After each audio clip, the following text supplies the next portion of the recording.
We are here third Thursdays at Timber Room. We appreciate Timber Room giving us a place to come share our music knowledge, share our tracks, things like that. Tonight we have the lovely Rachel Vick. Round of applause. Ironically enough, on the day that all of our compilations came out, which is really cool. I didn't actually line that up. That's just how the universe plopped it together. So congratulations to not only Rachel and Wolf Stacks, but everyone that was on the compilation. Jen, everyone was here. We did a remix contest with Uniting Souls, and he took all 9 tracks and split them between 2 labels. And I'm sure everyone has seen that promo flying around the last couple days. I do believe there's some charts happening. I don't know what and when, because I have been busy.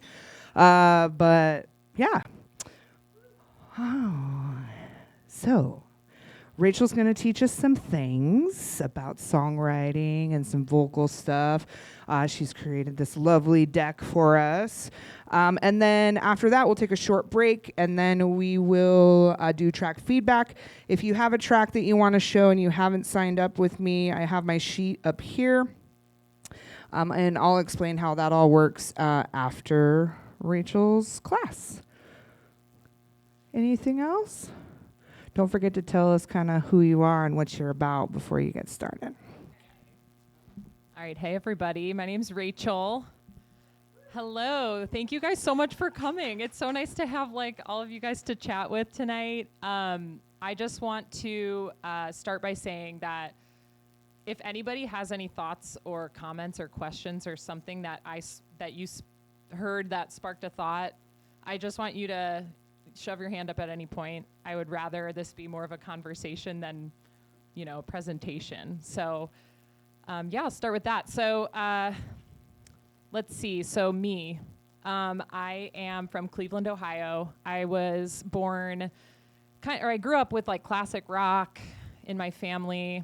I took piano lessons at a young age, and I got really into choir. So I was in the top choirs in my high school. So that's really where I learned how to sing.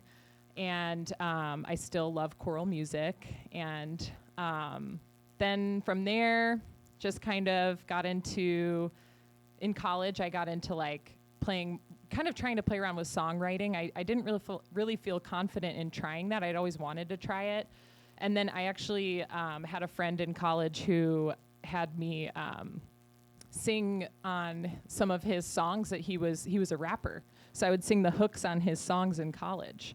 And that was sort of when I was I watched him do it on his, Audacity was what he was using. And I was like, oh, all I need is a mic. I can do this. So then I started on GarageBand, and it really just took off. I maxed out my capacities on GarageBand, and I bought Logic, and I started making music. Several of the songs that were on my first 2 albums were my only 2 albums, but they were actually songs that I had started in college. So it's kind of interesting to think about kind of how that phase in my life was so important.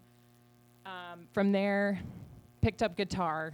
I am not great at it, but it's helpful when I write songs to be able to play some chords, basic chords on the guitar. And then from there, I found some friends too in college who were musical. They were musical people. They were also rock climbers. We worked together at the campus rec center, and we would get together, and there was a cajon, we had some guitars, we had a keyboard, we would all just sing and jam, and then they wanted me to teach them my originals, so I would teach them, and we would sing my songs that and make harmonies, and it was such a cool experience. And then we started gigging out, we would do little coffee shop pop-ups, and then I did a couple solo gigs in college, so very casual, nothing too crazy by any means, but it got me started, and it really got me kind of hooked on this idea of sharing my voice. And I felt this deep sense of gratification and satisfaction with singing my own words, and having people come up to me after and be like, that resonated with me, or whatever. And it was just really special time in my life, and really helped me to kind of formulate goals for myself as an artist. So Yeah, and then along the way, I started kind of exploring indie dance music, Sylvanesso, if you guys know, huge influence on me. And from there, I also found artists kind of like Amtrak, who kind of makes that kind of indie dance, but it's more house leaning. But there's vocals, he sings. He also does a lot of live performances, and I found him on YouTube, and I found a DJ set, like LA, the Lab, you know, those sets. So, and I was like, oh my gosh, like, this is how he performs. Like, and I was like, I wonder if I could ever do that. And then I moved out here, kind of taking a leap of faith that there would be this community. And it's pretty incredible that I'm here doing this, you know. It's kind of emotional to think about that, but I really landed in such a soft spot in Seattle, and it gives me kind of the opportunity to be myself and develop who I am as an artist, and I'm just really thankful for that. And you guys are a part of it. So, yeah, found house music. Remember Kremwork, my first show I ever went to, Moon Boots, walking downstairs, Aaron O'Connor was playing, and I just remember being like, that's a woman, and just being like, this is amazing. And I've never heard music that loud, and that just the way the songs were blending together. You know, that first time you, like the samples in some house tracks are like, I remember when I walked into the club and I thought, wow, you know, like that's the feeling I had. And I was just just totally taken by that. And it's just such a special community and a special place. So anyway, that's kind of an overview of my journey. So I'm really thankful to be able to kind of incorporate like my singing into this passion that I have for dance music. All right, overview of what we're gonna talk about. We're gonna talk about lyrics, music writing. I'm gonna share a whip on Logic, which is not mastered, and I have no idea what it's gonna sound like, but y'all are sharing whips too, so this will be good, and I'm accepting of feedback for that as well. I'm going to talk about kind of my recording process, and also collaborating with other artists and what my experiences have been like, and some recommendations for you if you guys want to work with a vocalist versus, you know, using a sample or something like that. And then I'll kind of finish just reviewing how I approach like my live sets. And I say live, I should probably say live vocal sets is usually how I ask them to be promoted, because I'm not actually playing hardware. I'm singing and DJing. So this is my approach. It's messy and it's really hard to define. I was kind of nervous when Mindy asked me, but we got on a call and she talked it out with me, and I was like, all right, thank you for giving me permission to just come as I am today, and I don't have to get technical, because that's really what scares me, as you'll find out. So yeah, you're gonna have your own process. We are all different and unique and beautiful in our processes. So just take what you like and leave the rest. All right, so, and again, at any point, you guys jump in. Okay, lyric writing. So I kind of like thought of the phrase like the little voice in my head, because when I'm writing lyrics, I'm not like thinking, I get this message from what, you know, I'm not sure where it's coming from. It could be angels, spirit guides, it could be my higher self, could be the universe, a muse, or my subconscious. I'm never really going to know that answer, but it kind of just creeps in, and so I kind of wanted to talk about, well, we'll get there, but so firstly, topics that I write about. Oftentimes it's kind of about like what I'm learning in life. Maybe there's a hard situation I'm dealing with. Maybe I'm struggling with a relationship at work. Maybe I'm grieving the loss of a friend. Maybe it's about trying to have self-love. It's a lot of times I feel like when I'm writing, it happens when I'm going through it, which, you know, it is what it is. You know, I don't have to be in that space to write, but it helps you express yourself, and it helps you get it off your chest so you can move on. And when you share it with other people and they tell you that it resonated, it's like it brings us all together, because we all realize like we're sharing the same experiences. It's a different story, but it's the same feelings, right? So, okay. There may be undertones of pain, But there's usually a positive rising component to my lyrics. Like, how am I going to get through this? How do I make sense of this? And yeah, my lyrics to me can mean one thing, but to you they might mean something totally different. And oftentimes my lyrics can be applied to many different situations in my life. So it's kind of amazing, right? Like, I don't know. All right. So has anybody else written lyrics or poetry? Yeah, okay. Do you guys want to share some things that help you?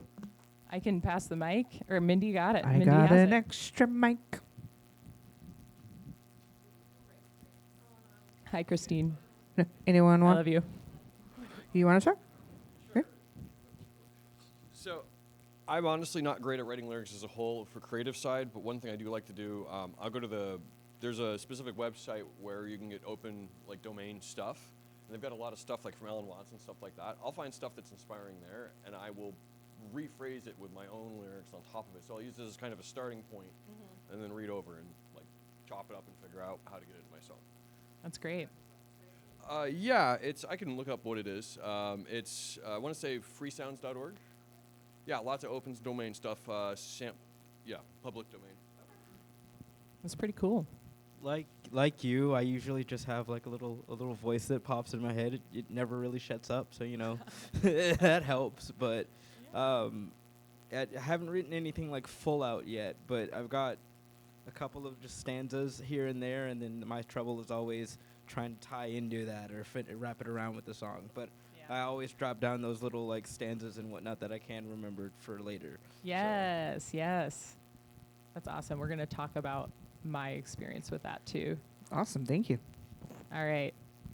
So kind of two lanes that when I was thinking about this, like, I feel like it's either unintentional or intentional. So unintentional is nearly invasive.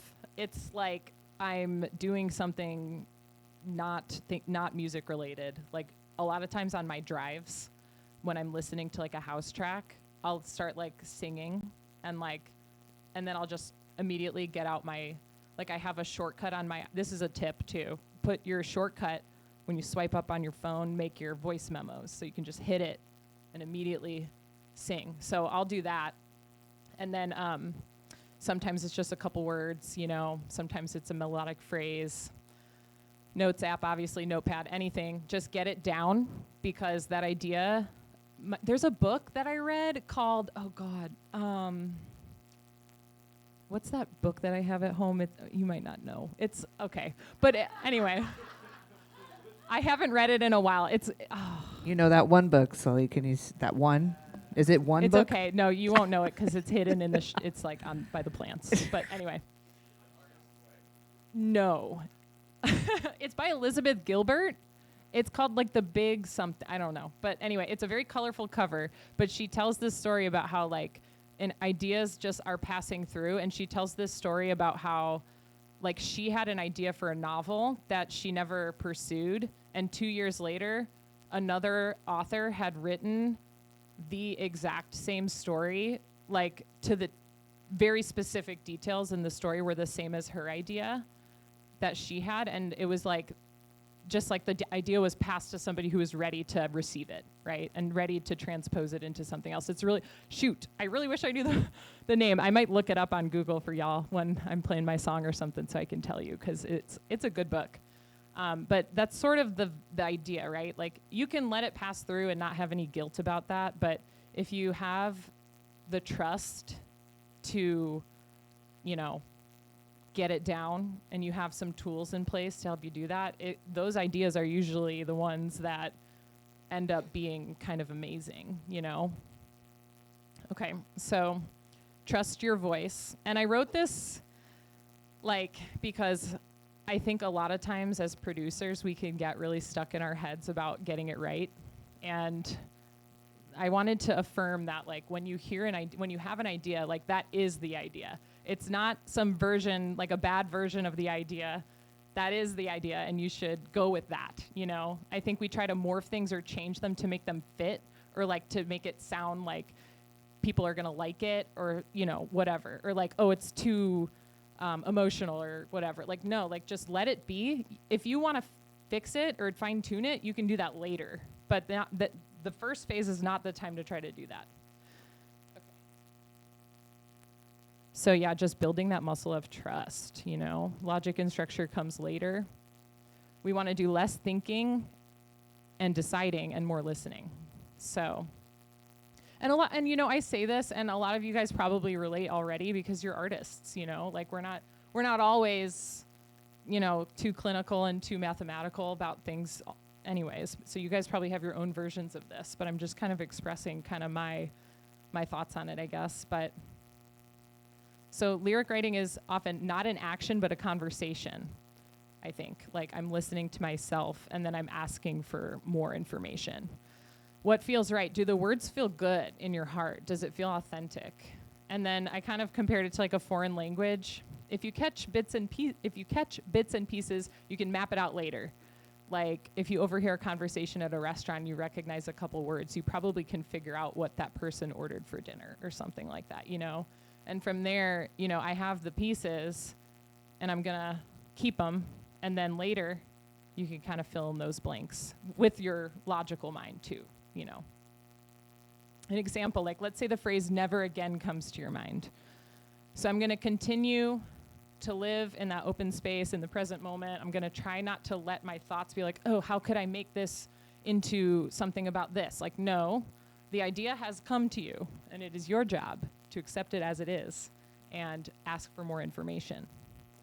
So, yeah, what I would do is just kind of like repeat it in my head. Maybe I have a beat going or maybe I have a house mix going and just ask for more to come without thinking or forcing. And if I don't have it, I'm going to record it and I'm going to just move on because it's not the time.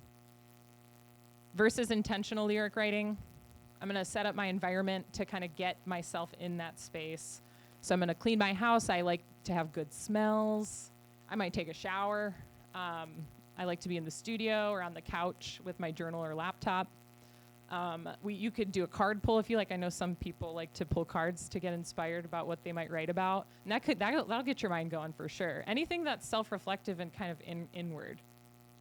And read a reflective book. So that reminds me of the OpenAI kind of getting inspiration from quotes. Yeah, just so basically you're trying to set this up so you can gain access to the voice in your head. I feel like for lyrics, for me, like it's never a logical thing. Like, of course, if I need a word that rhymes or something, I'll like, you know, do a Google search or whatever. But that's usually later, you know? Okay, and then also let's say that phrase comes to my mind again, like never again, and I want to make that into more words. I might reflect on it, like what in my life right now is telling me never again? Is it some way someone has treated me? Is it something I've moved on from that I am afraid to repeat? And that can maybe get me to another phrase or couple of words. And just don't judge yourself, you know, stream of consciousness. So this is how it works for me. And if I force it, like I've done songs where I've kind of forced it and it doesn't, like I don't sing those songs live very often because I know that it doesn't feel right to me anymore. And it doesn't feel authentic. I can't be in my own spirit when I'm singing, you know, and the audience can tell. It's so, yeah, anyway, it's important to get in touch with your inner voice. And anybody else have any, before I move on to the musical part, anyone else have anything they want to share or thoughts they had? Is there like a time of the day that like you are better at like writing with? Because like it's kind of weird speaking on this because like ain't none of y'all heard a track with my vocals on it, but I hate writing during the day. I can only write at like 2 in the morning. You know what I'm saying? Like So I have written poetry since I was 18, and it comes and goes depending on what I'm doing. I was living in the desert for a while in Moab, Utah, for a couple years, and I was doing a lot of meditation and hikes, and I was writing a ton of lyrics back then. But these days, what I was going to say, if I am trying to listen, I have the same thing where I can kind of hear the lyrics in my head. They just kind of come. But if there's a word, let's say I have one line of it, I do what Rachel is saying, where I think to myself, okay, what rhymes with never again? What rhymes with again? 110. You know, obviously I'm not writing any lyrics right now, but I like it, Jen. We'll keep going with that. yeah. And then I would just write them down, like, okay, here's the next one, and then the words do kind of fill in. So that's my process for lyrics. Totally. So I do have something on the writing session feedback. One thing that's always kind of stressed me out, if you work a long day, you get home, you're not exactly inspired, you're a bit frustrated, and let's face it, working on music while it's fun, it is definitely work. One thing that I found, while it's kind of difficult to get up in the morning, if I get up an hour or two before work and just focus on production and writing itself, not sound design, but just focus on writing, I get a lot more done, and it actually sets the mood for my entire day. I've already accomplished my goals. So when I go to work, the rest of my day is better, and if I come home and I decide I want to play a game, watch a movie, it's guilt-free. Or if I want to work on sound design, I can do that too, and I don't mix the process up. I like that a lot. I wish I was a morning person. Maybe I can become a morning person. This is more of a question. So since things like house, things with a lot of rhythm, like how do you select like certain like words to fit into the rhythm?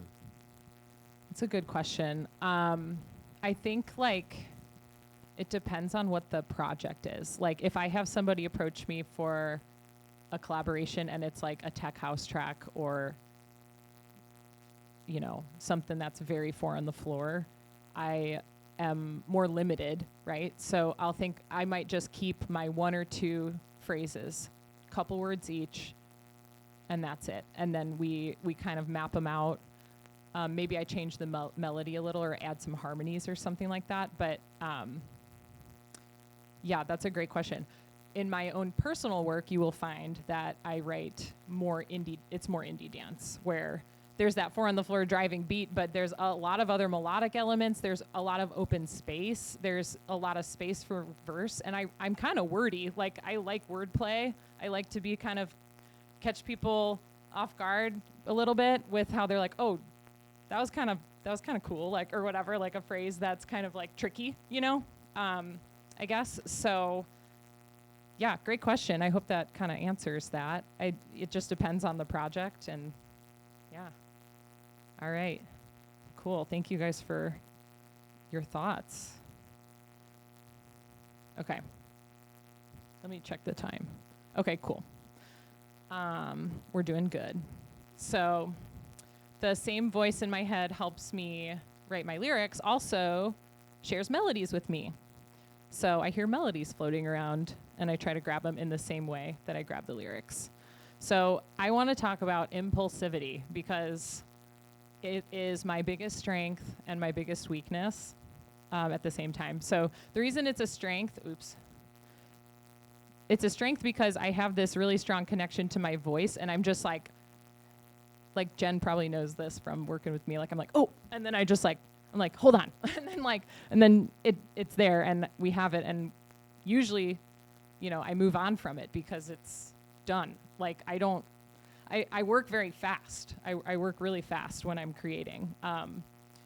So I don't really know. Like, this is probably the harder part for me to articulate, because like, I just have this like really strong intuitive sense of like, well, also with my background in piano and choir helps a lot, knowing like root notes and like bass lines that, you know, what notes do I want in my bass line? From there I can create the rhythm, right? Like, and knowing like, okay, well, if it's this root note, I can play these different chords with it. And what do I want my sound to be? Do I want it to be like a happy song or a minor song, or, you know? So I think it's easier for me to have that background and then just kind of like work really fast. And I know, yeah, not everybody has that either, but if you get something started and then you can kind of like, if I were to play like a little, you know, piano riff or something, from there I can, and I'm just screwing around. And then from there I can say, okay, like I could have this root note and it would be major,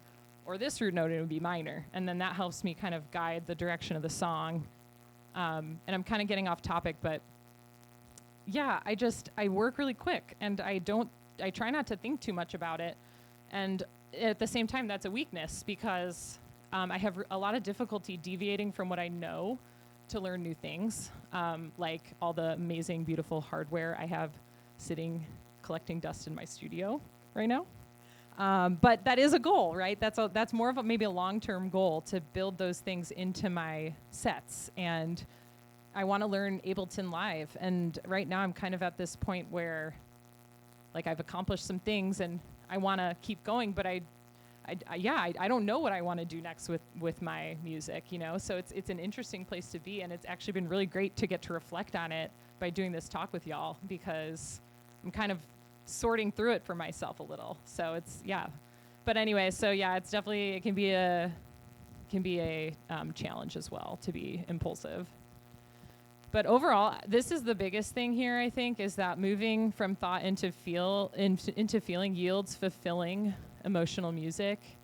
And I don't think I would, I mean, I want to learn the gear and everything, but I don't think I would ever tell myself to stop being impulsive and to slow down and to, you know, take more time to learn or to think about what I'm doing, because I think it yields some like really interesting creative results that feel really fulfilling to me. Okay, keep the ideas.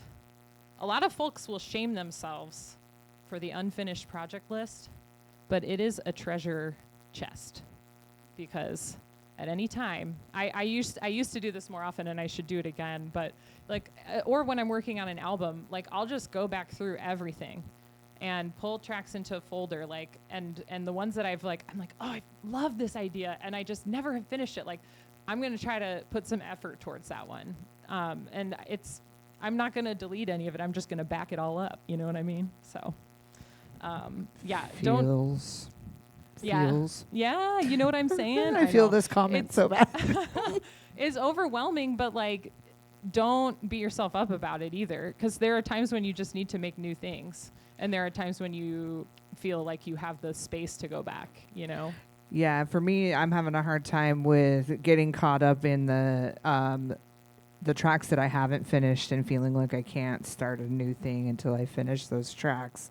So I'm currently got my studio finally back up, and I'm like, okay, maybe I Break it in. Maybe I don't need to finish those tracks. Yeah, Maybe I break just it need to in. make something new. Yeah, but seriously. I mean, I think that's inspiring when you can kind of say, you know, no rules. You know, I'm gonna see what happens here, and then you might say, oh, I know what to do for that last track. So things will come in time. Okay. Now. Yeah, oh, I already said this, but my last album had several songs that were old ideas. Yeah. So I have a ton of old ideas, and a lot of times I was doing like a stem a day. I call them stems, or was calling them stems. Now I call them like I can't remember, samples or something, or ideas. So I was doing like stem a day for a while, where I would just do little snippets. And then over time, I would do little exercises with them. So I would listen to them, and I'd pull one up. And one exercise is to take away everything I don't like about it, and just keep the things I do like, and then build That's on cool. that. I like That's that. a fun one. And I name them I name them based on just the time that I made them. So sometimes they say like 13:06 for 1:06 p.m. Sometimes they say like 3:06, like 3 in the morning. But those are really fun to listen to and hear my progress based on the things I've been focusing on. Do you like make like you're basically like a loop with like a bunch of different tracks per session? Yep. Like my head then jumps to like, what if you like took away a bunch of stuff out of one and then like pulled in a bunch of stuff from another one and like mixed them up? Because I do that a lot too, where I'm like, let's just see what this sounds like here, and then I'm like, that's it, you know?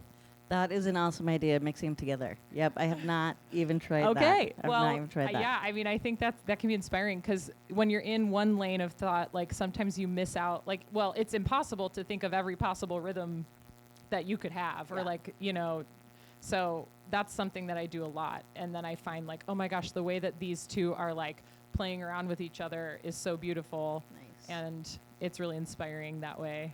Awesome. Okay. Yeah. All right.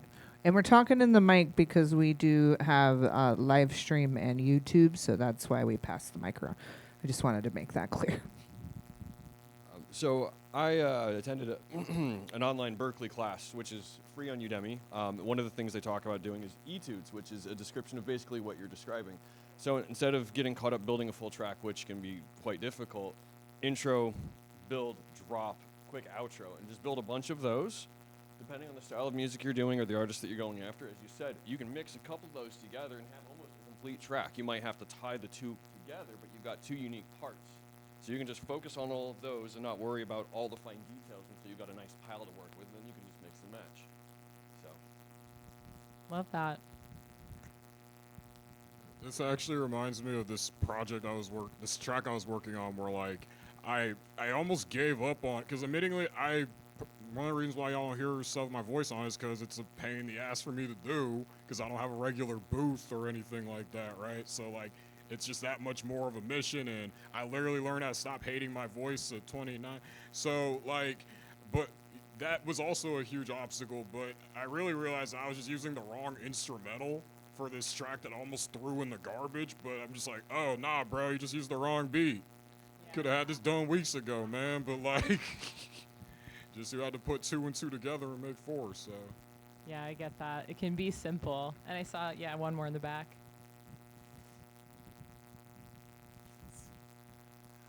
Something that's been really helpful for me, the ideas, I heard somebody say like the ideas sometimes come at odd hours of the morning. Like that happens to me all the time.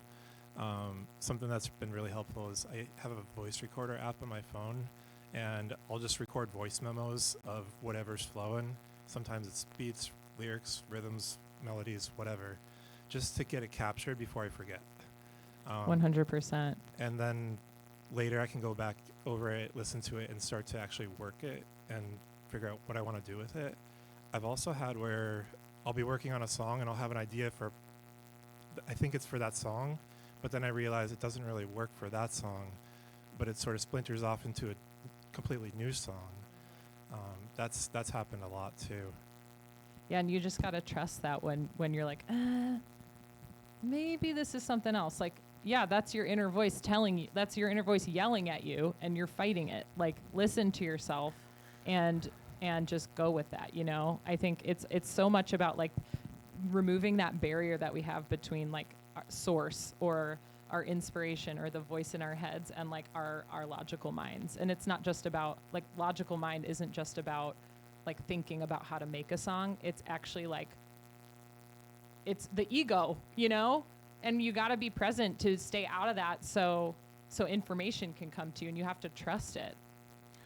My voice memo is not full of lyrics. It's full of beeps and boops and bops and Hey, and sounds. you know what, Mindy? You can learn from Timbaland. Just put them in your project and find.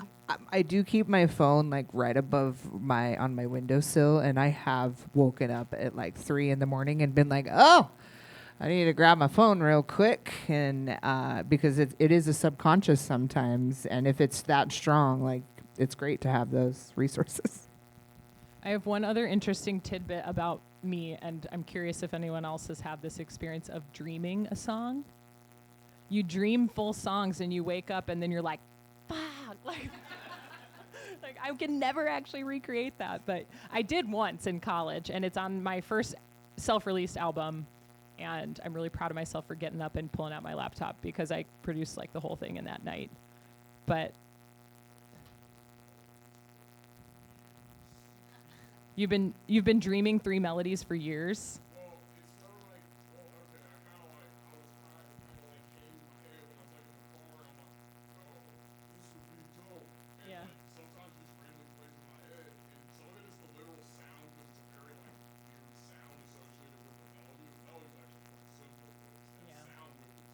Yeah. Oh God. Technology. Yeah.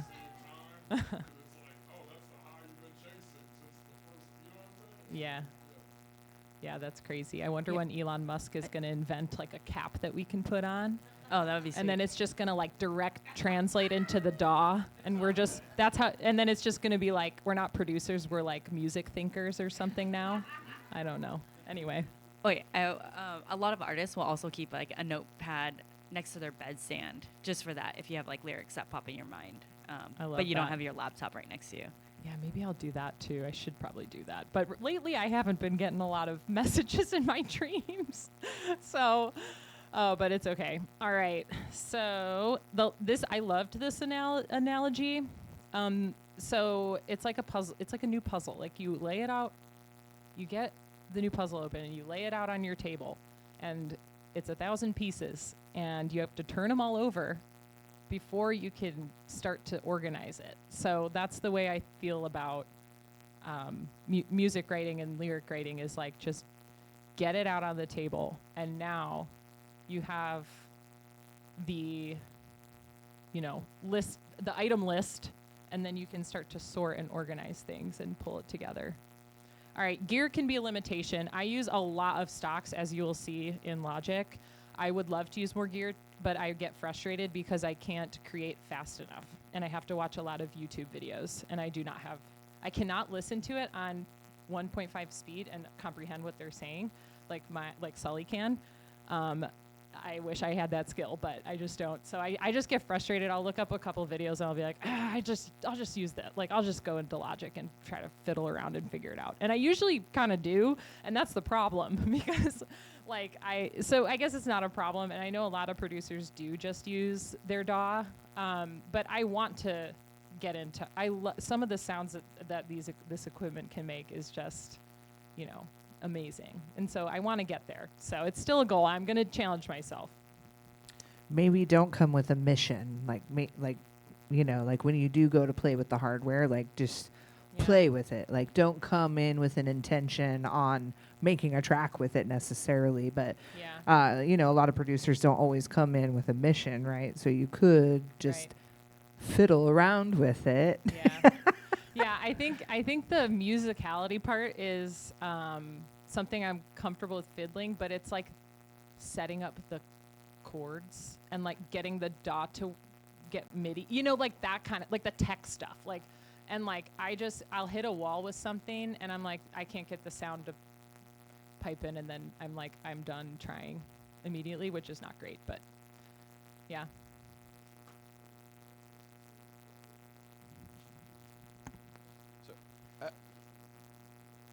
As a collector of music gear myself, one thing I found, hooking up to the DAW can be quite frustrating, and it can get limiting when it doesn't work the way you want it to. One thing I found specifically that works quite well for me is I hook it up, so I've got like a Digitac, and I've got some hardware sequencer stuff, and I hook all of that together so it's all set. Yeah. And then I record the output. So when I'm doing these sessions and I'm just jamming and noodling, I record everything I do. And I don't try to record bits and pieces. Then I can go through and chop out stuff, because there's some really cool stuff that gets made during that process. And you probably have everything, like you can then solo it and then put it in your DAW maybe too. I use a multi-track recorder. Oh yeah. Which you can pick See, that's what we need to do. Yeah, so you can pick a multi-track recorder up off of eBay. That way you're not even using the computer at that point in time, and just run them individual ins. Yeah, that's cool. Have them basically it'll do stems on the SD card, and then you can just take that and chop that up. Now, you can go through and set it up in Ableton and all that stuff, but that's a bit more advanced, and it can kind of limit you when you're first starting out. Yeah, so. that's how I feel. Yeah. So thank you. That's really helpful. And they're not. I like the gear. I love playing around, and I'll play some cool things. But then I'm like, how do I? Reverb's your friend when it comes to used gear for stuff like this. A couple $100 can get you, you know, an 8-track or 16-track recorder. Yeah. Okay. Thank you. That's really helpful. I just want to add one more thing. We talked about this for a little bit. I can vouch that Rachel has trouble with tech, because we have been working on a song together, and every time I go over there, there's something different technically that she's like so pissed about. That's just like not working. It makes her crazy. It's very entertaining to watch. Yeah, Jen laughs, but like I'm fuming. I wanted to add what he said about recording everything. In Ableton, you can work on session view, and you can hit on the recording and everything gets recorded on the arrangement view. So Yeah. that's how you can just go to the arrangement view and you can just get everything you have been doing too. So Okay. it's easy on Ableton Okay. as well. Yeah, maybe I just got to kind of find what works for me. But fortunately, I have a partner who is more tech savvy than I and has more patience than I do. So we're going to kind of work on that. But thank you so much for your suggestions. That's super helpful and exciting because we have a ton of gear that I want to use. I want to use it. All right. Oh, yeah. Yeah, and it was actually just kind of like, kind of piggybacking on what Mindy said, because like when you're producing or making a beat, I feel like I have way less of a mission, or I just kind of like, oh, let me play with this synth, and then out of nowhere I'm like, oh, yo, this is a song. But when I'm like trying to like write lyrics, I'm like, I want to write about this topic, and then I get that I feel like I had two inner voices, because that thing that just wants to say things is also arguing with the stupid, like, now, this sucks. You know what I'm saying? Yeah. And that's the voice that you have to try to kind of work with quieting, or just like let it talk, but like remember that you're you, and like you are not that voice that's telling you what's wrong with what you're doing. And if you can separate even just a little bit from that voice, you can let in the thing that needs to be said, you know? But I understand, and that's awesome that you have that ability with like the musicality portion. So just keep working at it. I bet your lyrics are fire. So, okay. All right. We're going to do a song example. This is a whip, and y'all are playing whips today too, so I thought I would play a whip. What do I want to say about this? I guess I wanted to play the little audio, let me solo that, takes that I like literally was just sitting on the couch one day, like in a mood. And I was like, and then I immediately like got out my laptop, and 30 minutes later, I'm like, Sully, listen. And I'm like, playing him something that I made. So it just, sometimes it just like comes, and you just have to go with it. So this is kind of, this is a guitar. So this is kind of how they start. So I have a little guitar riff.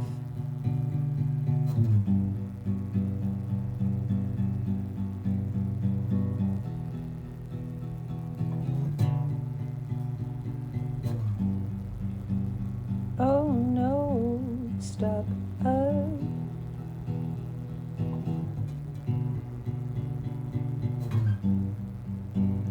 Oh no, stop up. And that's the only words I have are oh no, stop up, which also doesn't make any sense. This is my initial reference recording, like from when the idea came to me. From on my phone.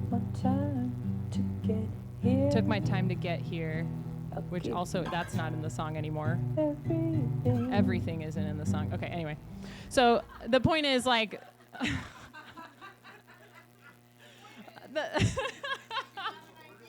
wow, I gotta backtrack on a lot of stuff I said, and I'm just kidding. But that's the starting point. And then I went back and I pieced it together and I figure out what it means. But that's the start. And then this is another. No, I'm flushing it out. Stop up.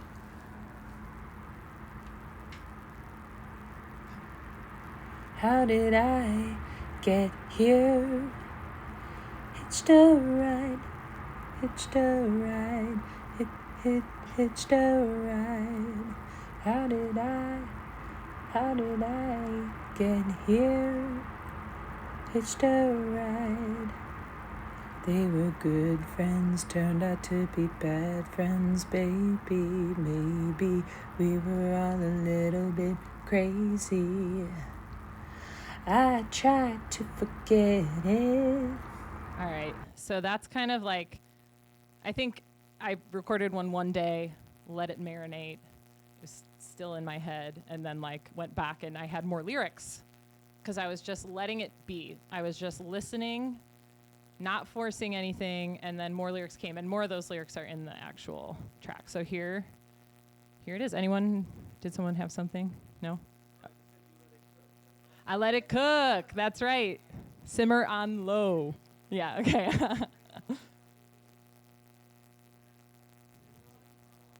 Yeah. Oh, wow. Thanks, Now Christine. is the time. Thank you for sharing. Yeah, you know what? When you know, you know. All right, so this is what it became.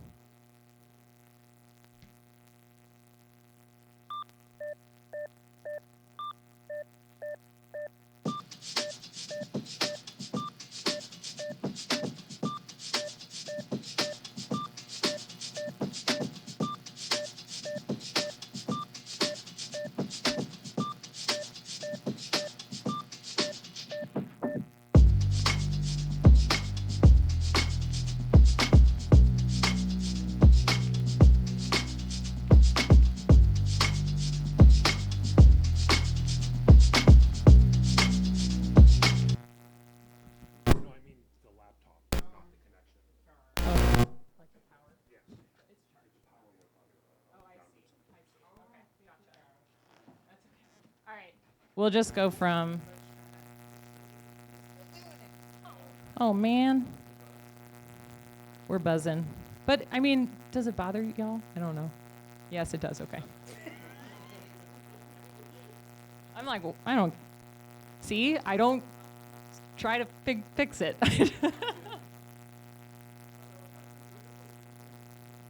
Thank God that's not your tinnitus. Thank God. Actually, I'm going to listen to it back here because I haven't heard this outside of my house. Well, Mindy, can you, hold on. All right. No, I got it. Yay! I don't know how he did that. Oh, new chord. All right, let's try again.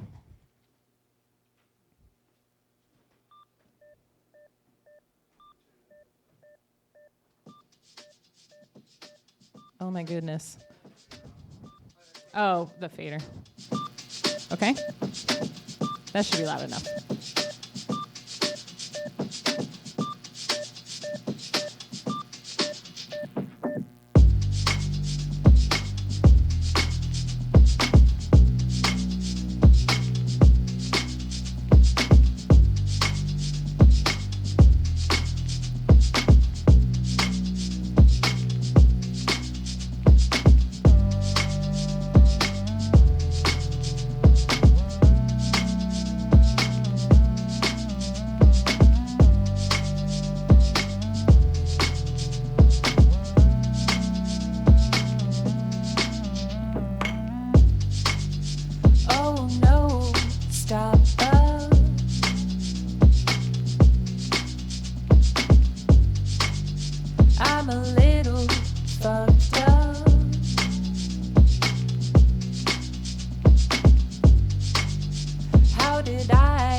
Guess there's a reason we should let it be.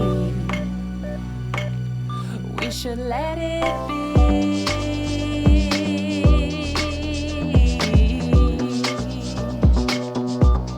Set us free.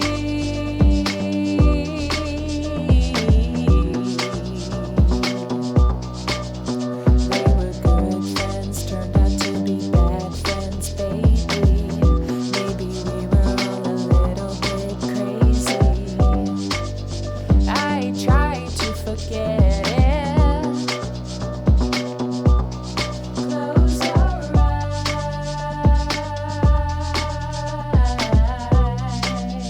I tried to forget it.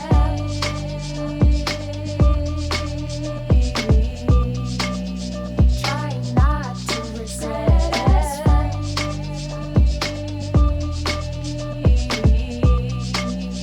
I tried to forget it.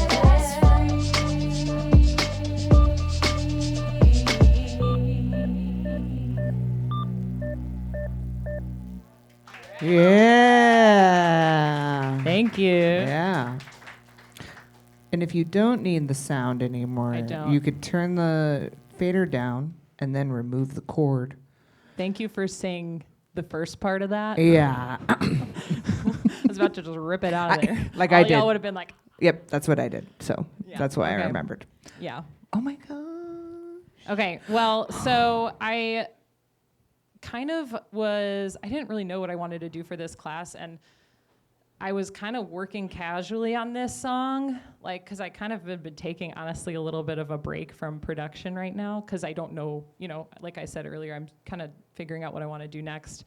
And then I was like, actually, I think I have some voice recordings of this track. Like, let's make that a goal to finish it for SEMPA, and I finished it last night, last night. I was up until like 1:30, but it is, obviously I'm hearing things that need to be done, but that's good. So that's why we test our whips. The lyrics in it are like about, at the time, I think I started writing this in like September, and I just like had been struggling with like ruminating on old relationships from college with girls that I thought were my friends and ended up stabbing me in the back and never really apologized for it. And maybe they tried, like one of them tried to reach out, and I tried, and I said, okay, like, yeah, I'm down to talk to you. She never responded to that. So I don't know. It's just, I don't know why I was thinking about that, but that was just something that was on my mind. Like, it doesn't affect my current life, Maybe getting some closure on it, maybe processing that. Like, I'm here in Seattle now. Like, I'm so thankful for my current life, and just had this lingering voice in the back of my head, like, yeah, about bitchy girls, And it's like, I don't need to think about them anymore. Let's just write about it and get it done, I guess. So that was kind of what the song is about. And I've got like a main vocal and then two underneath it that are like panned left and right, and they're much quieter and they have more effects. That's usually how I make them. So let's go back. Now that we've heard that, does anyone have any feedback for me? I really, really liked it. Thank you, Mindy. No, like I really, really liked it.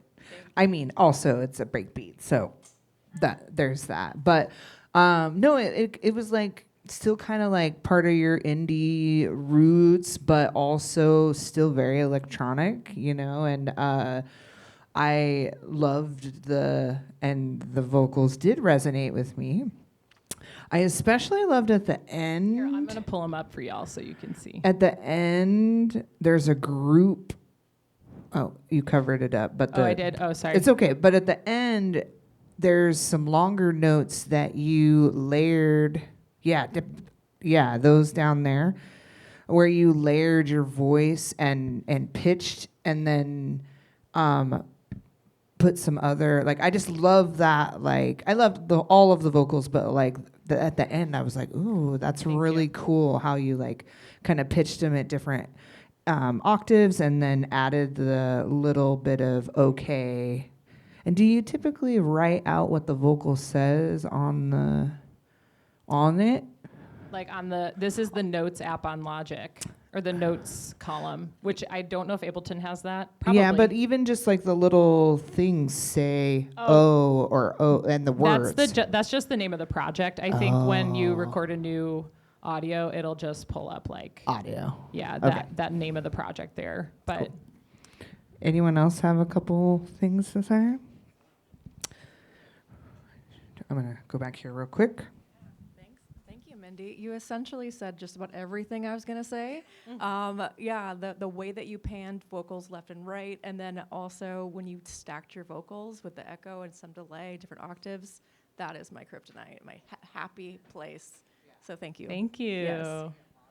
Yeah, that's the choir in me, you know, because I think about voices playing together and how like all three of these tracks are like the same volume, and so it becomes a chorus, you know, and it's like the altos singing and the sopranos singing, and the play between back and forth of the overlap of that, and you hear those harmonies, and it's a conversation between two voices, and I think I do that a lot in my music.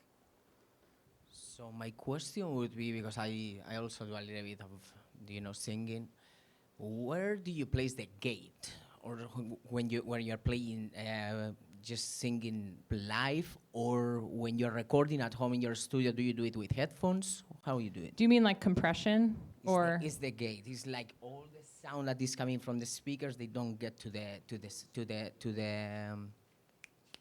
mic, because that could be. Yeah.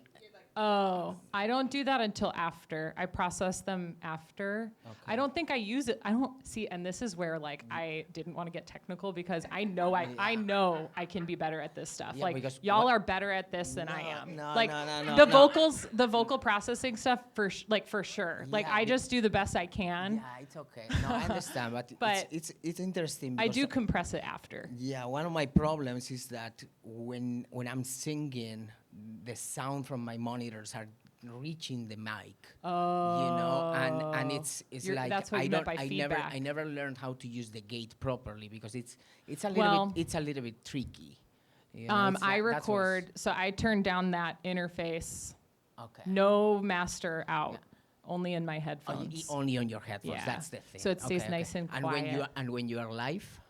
And when I am live, haven't figured that one out completely. Okay. All right. It's like tweaking, like just how far away from the decks can I be without being able to, without having to like run from two. That's good. You know, it's hard. I mean, there are other locations are better than others. Some locations, the Monkey's really tough to play in for live sets. But anyway. I just wanted to answer quickly for a gate on a vocal in a live situation. You wouldn't. A gate on a vocal in a live situation, you've got bleed over from the PA. If there's instruments on stage, which I realize in a lot of these situations there wouldn't be, you would still get bleed over from the PA. And that's just going to chop a vocal in and out. You're never going to get it in that perfect spot. Yeah. A gate would be, in live use, that's something you apply to like a drum head. But not for a vocalist.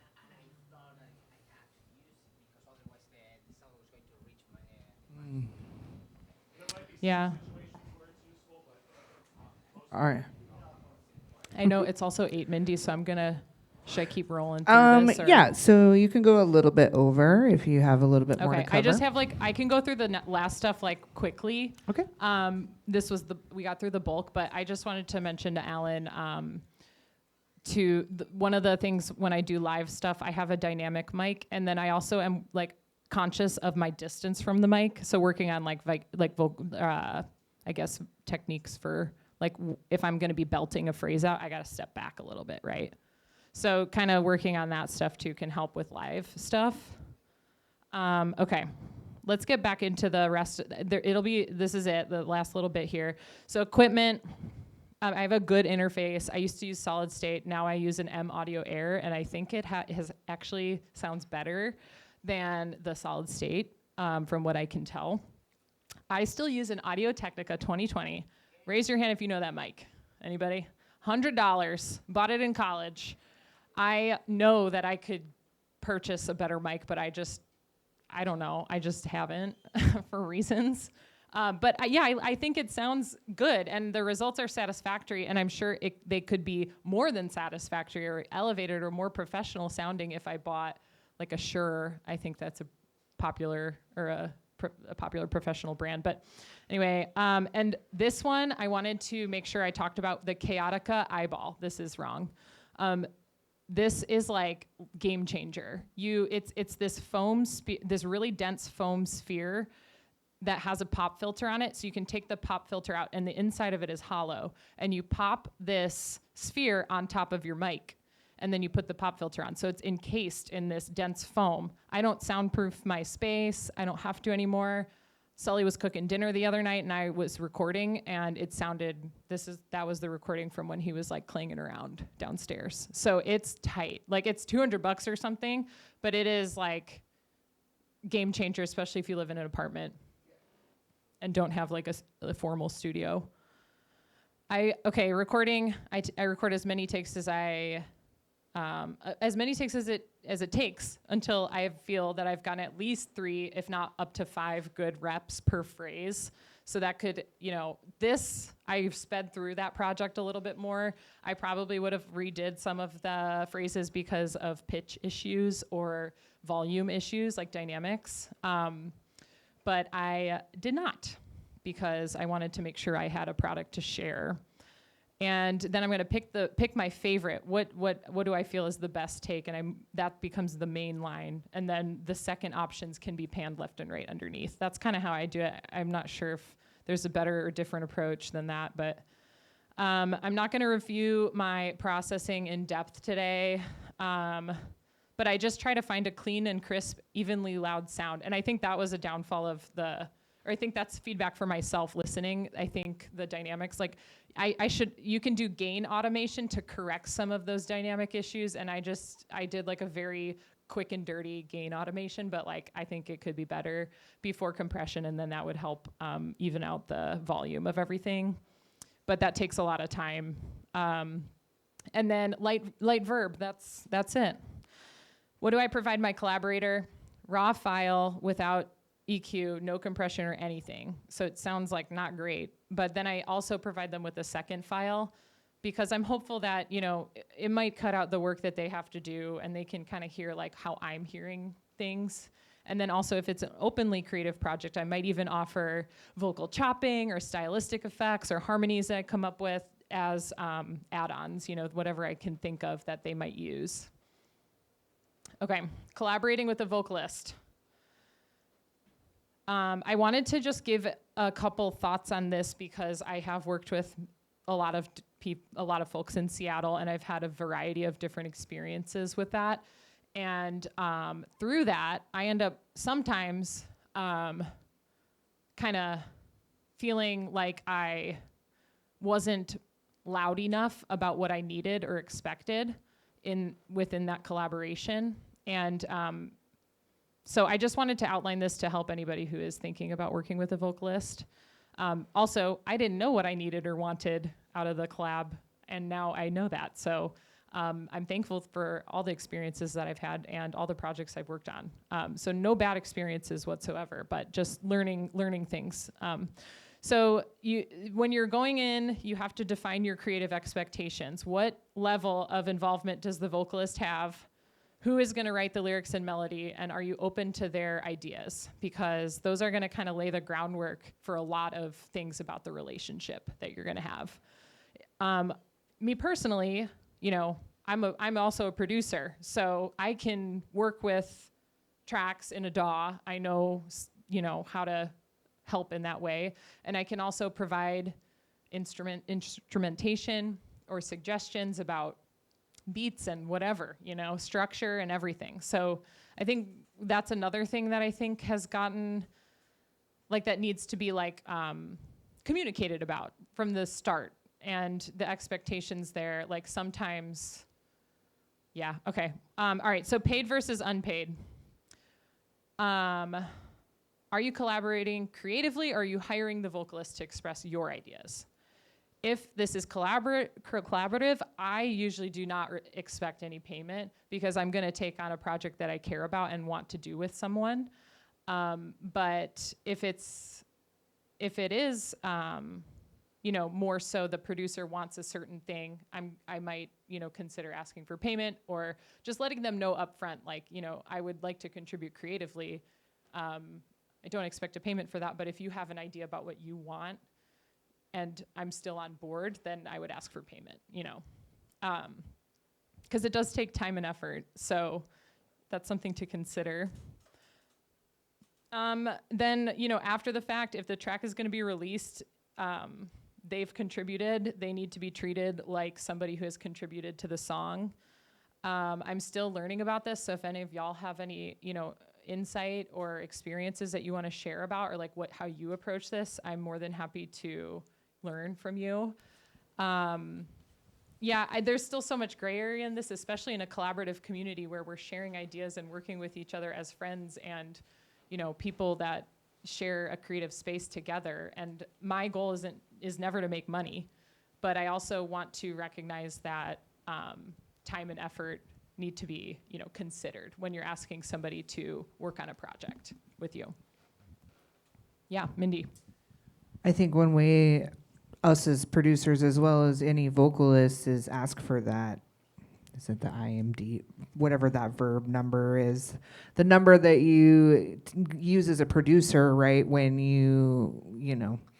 that gains all those royalties, like it almost like the vocalist needs to sign up for that as well, to ensure that when we give the track to the label, we like, hey, here are the two numbers attached to this track. For royalties. I agree, and I think like especially if I'm writing lyrics and melody, like you're like a lot of times the song, you needed vocals for a reason. The song isn't done, and I'm contributing in a big way by offering, my services for that. So I think treating them as an equal is so important. And I have had a couple situations where I've gotten burned, and it's not fun, and it's a mess afterwards to try to address things and figure out how we're going to handle, moving forward on a song. So just keep your vocalist in the loop at all parts of the process. Ask for their blessing, especially if this is a collaboration. So, like, I don't want to find out that our song is being pitched to labels without having a conversation about that first, because it's my voice, like it's important to talk about and make those decisions together. And even, and then if, I don't know, it's tough. It's not an easy thing, but usually if you're working together and you can find a middle ground or something that works for everybody. And it's not like if somebody was like, I want to pitch this label, 99% of times I'm going to say, hell yeah, like, let's do it. But if I find out afterwards, that hurts. That sucks, Okay, this is their voice. It's your music, but it's their voice. So they've contributed in a big way. Treat them like a full part of the project. If any changes occur to the song, including change to structure, melody, I think it's fair to inform the vocalist and ask if they're okay with those changes, just as you would for any other artist that you would collaborate with. If they went into the song thinking they were engaging in one project and it changes, they might feel differently about that song. They might not have said yes in the first place to work with you on it. So I think it's a collaborative decision, but they still need to be able to speak their mind and make it, and they need to be given the choice to make a decision about what they want. Okay, if the vocals are paid, the vocalist may technically be releasing the rights to an artist. You guys can have that conversation. In which case, that communication might not be necessary if there are changes, because I have sold this audio file to you. If someone approached me and offered me money to sing on their song, but we're upfront about maintaining the rights to the vocals and however they use it, I would be able to discern if that was okay with me or not. And it covers you, it avoids misunderstandings, and keeps expectations clear. So crediting the vocalist, if it's paid, I'll be a feature. I'm not trying to have collaboration rights. And then if I'm writing the lyrics and melody, there are times when I feel it's appropriate to put me as a co-writer. But other times, I'm also fine with a feature there. So I don't know. I mean, I don't really care either way, I guess. Like usually people will say, no, we're going to include you as a co-artist. And I'm like, all right, like if that's what you want to do, I'm not going to fight with it about it. Like, but you know, and then obviously if I'm contributing melody or, you know, or like instrumentation or structural changes or whatever, like I expect to be considered a collaborator. And because I only take on projects which I align with, and folks in our scene know I'm a producer and may have creative input, I really don't ask for payment, which is, you know, that's how I want to do it. I want to do projects because we love making music together, you know? Working with a vocalist, not just using samples is often, yeah, I do want to say, you know, it's a new experience. And sometimes it's tough to navigate, and you might not know that there are going to be certain things that come up or like feelings that people are going to have. So that's why I decided to kind of add this. So you guys helped me kind of sort through some of that by kind of writing about this. And I kind of have now an outline of some things that we need to talk about before I agree to, you know, take part in projects. All right, that was a little bit heavier. All right, sorry about that. All right, so live sets. So much fun, you guys. This is the most fun I've ever had. I feel the most fulfilled I ever have as an artist. And I want to just go over the process there. And obviously, you have to finish your song. This is what I do right now. There's probably many ways to do the same thing. But I have two masters, one with my vocals cut way back, just in case I forget those lyrics. So I can turn that headphone up and just take a little listen and remember where I'm at. And then the other, obviously, is the actual song. And I just call that my live performance edit. And that's the one that's in my set list. And from there, I map out the cue points where my words begin. And I think some of the newer CDJs, you might be able to access even like a little note that you put in there. I'm not sure. I haven't really messed around with that. But like when I'm first learning a song, I have to practice a lot before I feel ready to like get up there and sing it. But I'll just repeat. I've forgot words like live, and I just repeat the same thing I just said. And everyone's like, I didn't notice. And I'm like, cool. So, yeah.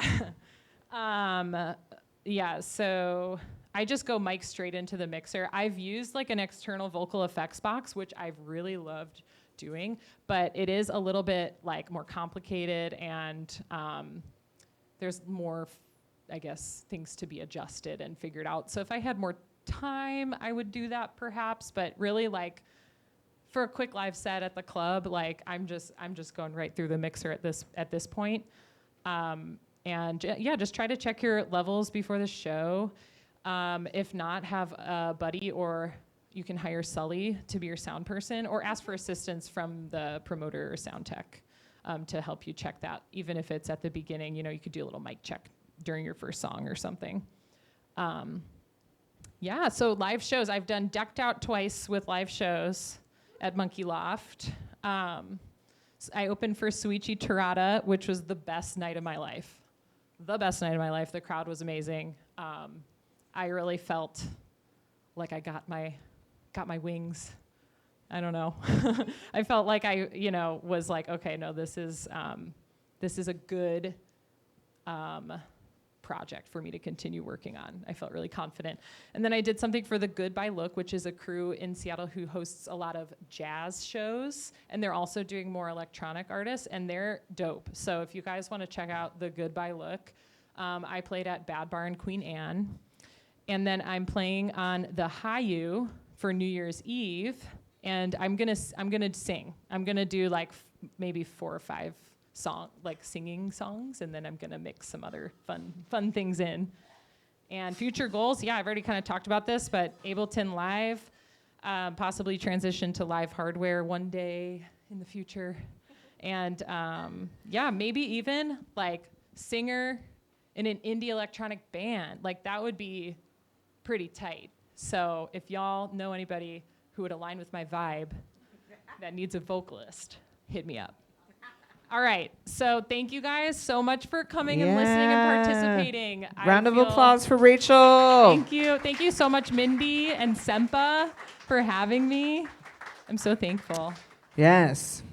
Thank you very much for all of your knowledge. I'm super inspired on the how to write lyrics thing. I'm a good writer, but for some reason I'm like, none of these are lyrics, but really they actually probably are. Yeah. Awesome. So we're going to take a quick 5-minute break, and then we'll do track feedback. I do have a couple slots over here left if you have a track, and I see 2 people that can take the slot here. And then if we have extra time, we'll do extras, but we haven't really been running into extra time recently. Okay. Awesome. Dave, can you set some ambiance music?